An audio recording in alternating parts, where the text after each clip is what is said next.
Joining me live now, as he does on a Friday, is the Executive Chairman of Yellow Brick Road Home Loans, Mark Bouris, to give us his insight. Mark, good to see you again. Happy Friday to you. So on the subject of house prices, you've got an NAB property survey which shows a decrease in confidence from industry professionals. What do you think of that? Is it that bad? I don't know why it is that bad. It doesn't make sense to me. We haven't had a dip in salaries or wages. The unemployment number's still pretty good in terms that most people are employed, or at least those who want a job are employed. Interest rates, have not gone up. The retail rate which we have to pay has not changed. It's still very low. And in fact, the Reserve Bank only last week in one of their summaries actually said that interest rates definitely will not be going up until 2004. I think the reason for this is that Sky News, along with me, have been talking about the changes to the ability for people to borrow money, and maybe they've been listening, Pete. And they frightened, Mark. We frightened the hell out of them. They've all run for the hills. And there's no logical reason for it, to be frank with you. There's absolutely no logical reason for it. So my gut feeling is that it's a good time to buy, if that's the case. So despite the high prices, if people can afford it, get something. 100%. Well, and that's always been my advice. If people say to me, "Well, when should I buy? Should I buy in the ups or the low, in the dips, or when should I be buying?" My answer to that is, if someone will lend you the money, they'll do the work for you, tell you whether or not you can afford that deal, then that's the time to buy. If you've got the deposit and you can afford to make the repayments, that's the time to buy. End of story. And what about those who might want to upgrade? Is now the time to do that?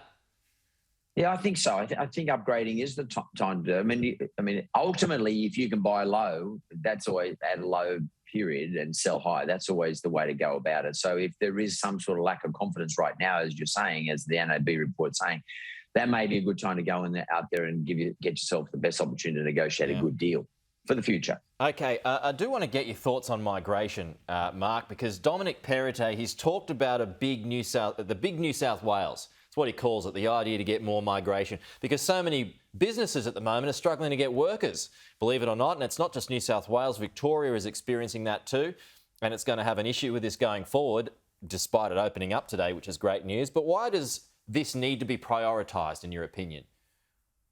Well, the population or population growth is a massive factor in the algorithm in terms of working out where the economy will grow. We haven't had population growth outside of natural population growth. We haven't had migration growth, which is roughly around half of all our long-term population growth has come from migration. And we've had quite a good, healthy migration growth. So it's a couple of 100,000 people per annum. We haven't had that because of COVID, because people couldn't come into the country. We need those people to stimulate the economy in terms of, they buy stuff, they participate in jobs. They buy houses, they rent apartments, the university students that take place at university, which, by the way, education is our second or third largest export in a growth sense, economic sense. They go to universities. They just participate in our environment. They go out to the country, regional areas, and they pick fruit and all those sorts of things. So we need them from an employment point of view to work in restaurants and cafes and bars and other jobs. We need them to work in regional areas. We need them with the money they earn from those jobs that they then go and spend. They go and buy toilet paper, they buy fruit and veg, they rent apartments, they put their kids through university and school, etc. So we need that stimulation, just like our brains need stimulation, the economy needs stimulation. It's just a whole network of neural connections, and we need that stimulation. And what Harry Triguboff has been sort of joining in the conversation, along with our federal treasurer, along with Dominic Perrottet. I mean, Harry might be seen as having a bit of a conflict because it might be seen sort of feathering his own nest, but nonetheless, he's right. I mean, we need more growth, and we're only going to get growth through more people.